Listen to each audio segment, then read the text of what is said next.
Thank you for the music, Kevin. I mean, how peaceful are we right now? That was so perfect. And it's Mother's Day. We've alluded to that. So happy Mother's Day, everyone. Or I heard, yay, you can clap. It's good. I heard maybe we should say Happy Gender Non-Specific Day of Appreciation. So for being fully politically correct, we can say that. And you know, one of my granddaughters, my youngest granddaughter, Bella, is very creative, and in her church kindergarten, she was asked, what are mothers made out of? And Bella, in all her wisdom, said, God made mothers out of clouds and angel hair and everything nice in the world, and just a little bit of mean.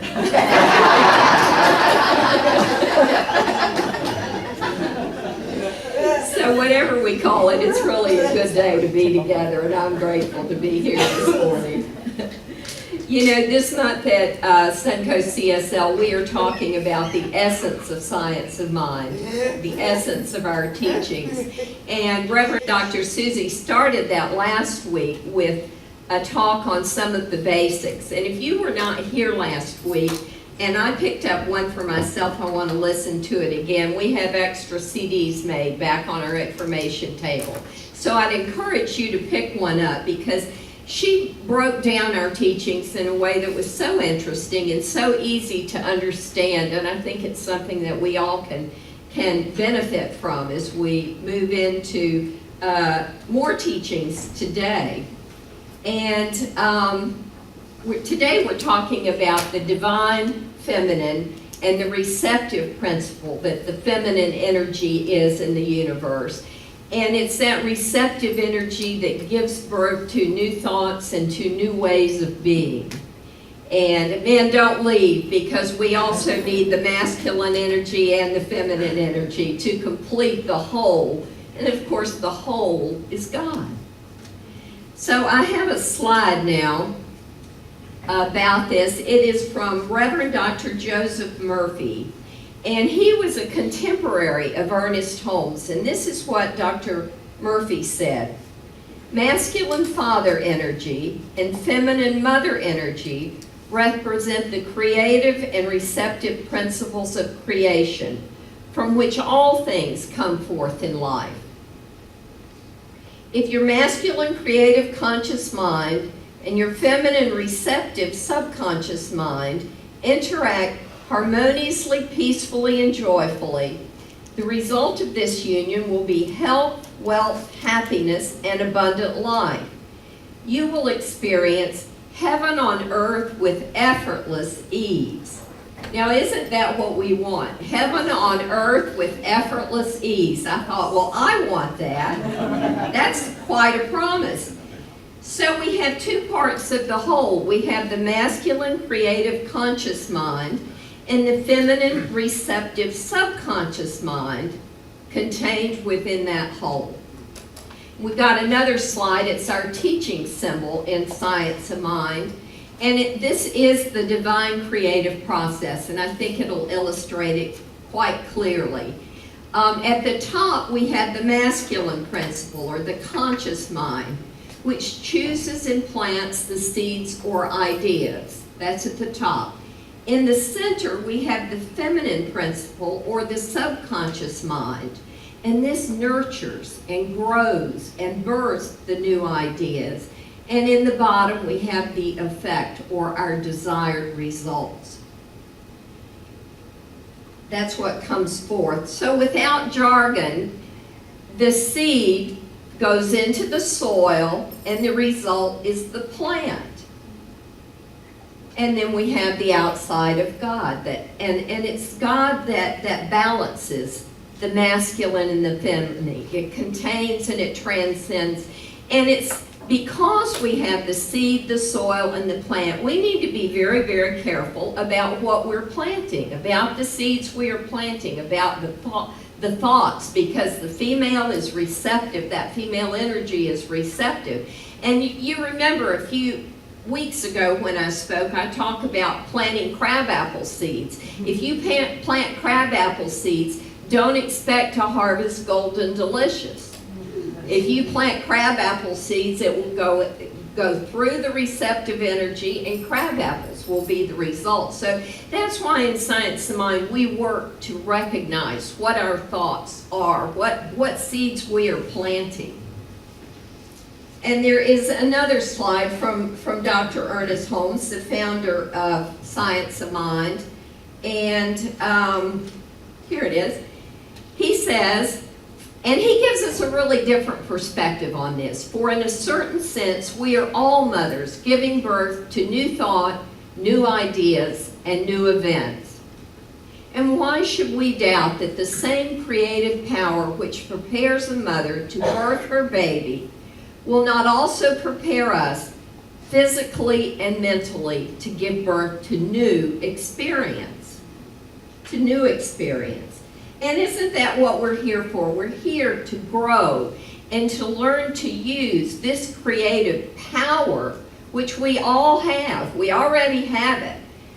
The creative and the receptive is within all of us. So it's really very exciting when you think about we get to learn to use the power that we've been given. Reverend Dennis Merritt Jones, and he is the minister who wrote the little book that we give out, How to Speak Science of Mind. This is what he said about the feminine principle operating as an omnipresent principle through all things, knows how to unconditionally nurture and grow to fruition whatever falls into its embrace. For this reason, I believe another term for the divine feminine could be unconditional love. And we hear that term, unconditional love, and when I hear it, I think, well, I know I want that, and I hope I've given it, but I'm not too sure about that. And as I sat with this term, unconditional love, I think the closest I come to really grasping it and understanding it, when I acknowledge that God has given to me, already given to me as a gift, everything that I need in life. I have it all already. I have all of the power that I need. And yet sometimes I forget that. I think we forget that, and I'll choose thoughts that are negative or fear-based, and they lead me to feeling like I'm not good enough, I'm less than, I just am not enough. And my very patient inner wisdom, and I think this is the God of unconditional love, simply makes me aware when I'm choosing thoughts that are not the thoughts that are going to create the good I want in my life. And I hear my unconditional love, which I call God, say, Susan, choose again. You know, there is complete patience. We are given what we need, and there is complete patience for us to learn to use the power, to use this masculine creative energy and the feminine receptive energy. And so I'm grateful that the God of my understanding is very patient with me. And I know that the God in your life, that unconditional love that is present, is very patient. Thank goodness, right? Now I have another slide, and if you're ever going to do a screenshot, I think this is wonderful. It's a wonderful slide. And guess where I got it this week? As I was thinking about all this, I read this on Facebook. And it is written by Reverend Jane Beach, who is a religious science minister. And this is what Reverend Beach says. Love is a precious gift that expects nothing in return.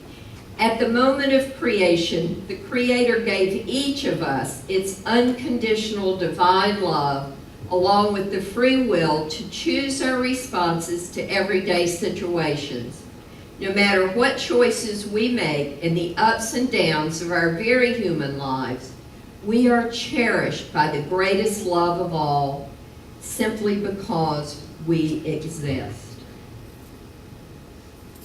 Cherished by the greatest love of all, simply because we exist. as I look at that, there are really two parts of it.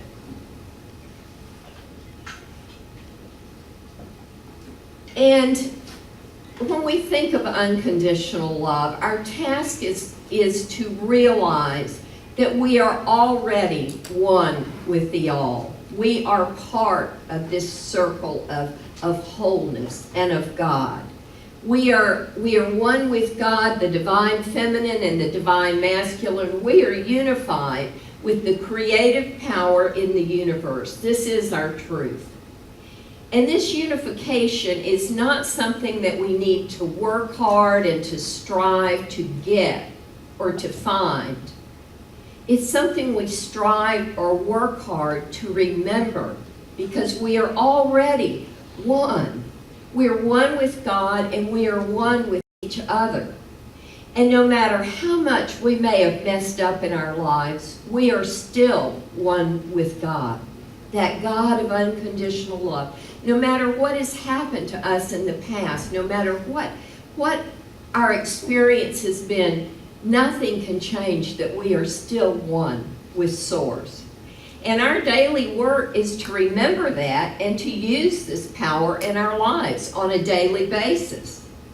And the second part of that is that I have free will to choose my responses. We were given free will to choose our responses.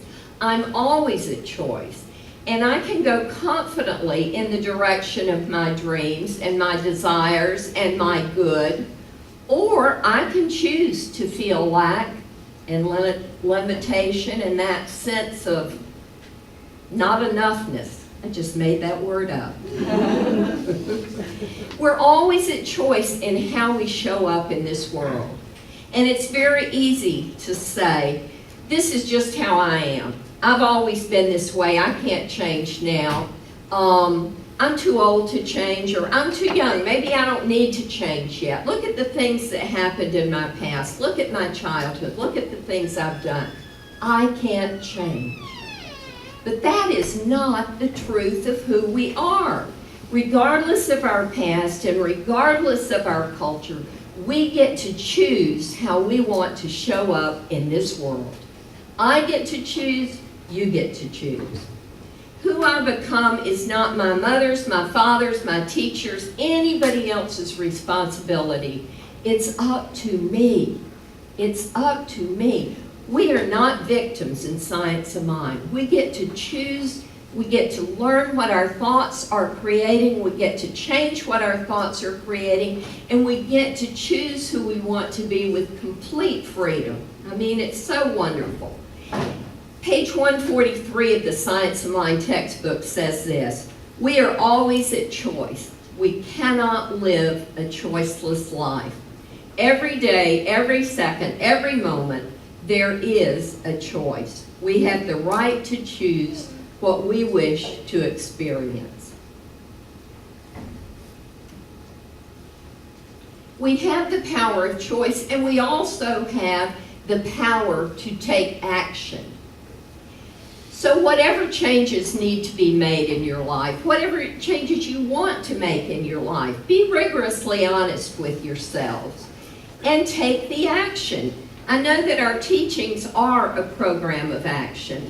And you've heard the old axiom, if nothing changes, nothing changes. Right. We've got Weight Watchers, we've got AA, we've got Al-Anon, we've got Science of Mind classes, we've got therapists, we've got personal trainers, we've got practitioners. Help is all around us in so many ways. We are not limited in any way. And I know that it takes courage to practice these principles and step forward into the new while still clinging to the old and dragging it behind you. But when we make the choice to go confidently in the direction of our dreams and our desires and our good, when we quit making excuses and wake up to the great miracle in our lives, we can boldly respond and we can live the life that we want to live. We can take action one day at a time, and that's all we have to do. It is one day at a time to live the life that we want to live. Dr. Albert Schweitzer said something that I just love. Disagree with parts of it, but I just love it. He said, sometimes our light goes out, but is blown again into instant flame by an encounter with another human being. Each of us owes the deepest thanks to those who have rekindled this inner light. Now, I'm not sure that our inner light ever goes totally out, but there have been times in my life, I know, when mine was just barely warm. It was just a small flicker. And it was that touch of connection, that touch of unconditional love, whether it came from another person, whether it came from a source that you felt comfortable calling God, whether it came from a beloved pet, an animal, whether it came from nature. It was that touch of unconditional love that allowed that flame within to grow a little brighter and a little brighter and a little stronger. And we became more open to new and more creative ways of living. We are living life together. And Albert Einstein said something. He said, we are here for the sake of each other. And we all know Einstein was a very smart man. We are here for the sake of each other. And your light is important, and you matter in this world. Jesus said, you are the light of the world. He did not say, you're the light of the world if you grew up in a household like Ozzie and Harriet, where everyone loved one another and respected everyone, and there was always support, and that everyone communicated clearly. He said, you are the light of the world. And this light cannot be overcome by any darkness you may have experienced in this lifetime. So I invite you now to honor that light within you and allow it to grow brighter and to be supported in a way that nourishes it and feeds it. For truly, you are the light of the world. Namaste. Namaste.